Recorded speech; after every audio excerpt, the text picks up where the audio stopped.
ഇലക്ഷൻ്റെ നോട്ടിഫിക്കേഷൻ വന്നു. ഇന്നലെ സ്ഥാനാർത്ഥി പ്രഖ്യാപനമായിരുന്നു MG യൂണിവേഴ്സിറ്റിയിലുള്ള മുഴുവൻ ക്യാമ്പസുകളിലും. അപ്പോൾ അതിൻ്റെ ഭാഗമായിട്ടുള്ള പ്രവർത്തനങ്ങൾ നടക്കുന്നുണ്ട്.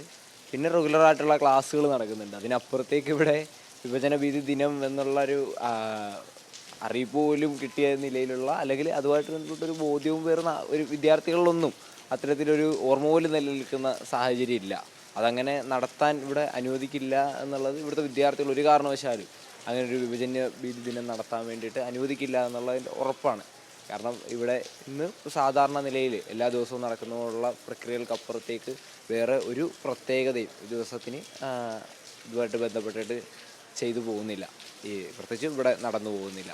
ഗവർണറുടെ ഒരു അജണ്ടയുടെ ഭാഗമായിട്ട് നമുക്കറിയാം, ഈ ഒരു മനുഷ്യരെ പിന്നെയും പിന്നെയും ഭിന്നിപ്പിക്കാൻ വേണ്ടിയിട്ട്, അതുപോലെ തന്നെ RSSൻ്റെ മുഖം വളരെ സേഫായി രക്ഷിച്ച് മാറ്റി നിർത്താൻ വേണ്ടിയിട്ടുള്ളൊരു ശ്രമമാണ് ഇപ്പോൾ നടന്നുകൊണ്ടിരിക്കുന്നത്. അപ്പോൾ അത് ഒരു തരത്തിലും കേരളത്തിലെ എൻ്റെ ധാരണയിൽ ഈ എറണാകുളത്ത് തൊട്ടടുത്തുള്ള ക്യാമ്പസുകളിലും ഇതുമായി ബന്ധപ്പെട്ട യാതൊരു പ്രവർത്തനങ്ങളോ ദിനാചരണമോ മറ്റോ ഒന്നും നടക്കുന്ന സാഹചര്യം ഇല്ല. അപ്പോൾ വിദ്യാർത്ഥികളേക്ക് ഇത് എത്തിയിട്ടില്ല എന്നുണ്ടെങ്കിൽ അവരുടെ ആചരണ പൂർണ്ണമായി ഏതാണ്ട് 90% പരാജയപ്പെട്ടു എന്നുള്ളത് തന്നെയാണ്. ഇവിടെയൊക്കെ സമ്പൂർണ്ണ പരാജയം എന്നുള്ള രീതിയിൽ തന്നെ നമുക്കതിനെ പറഞ്ഞു പോകാൻ വേണ്ടിയിട്ട് പറ്റും.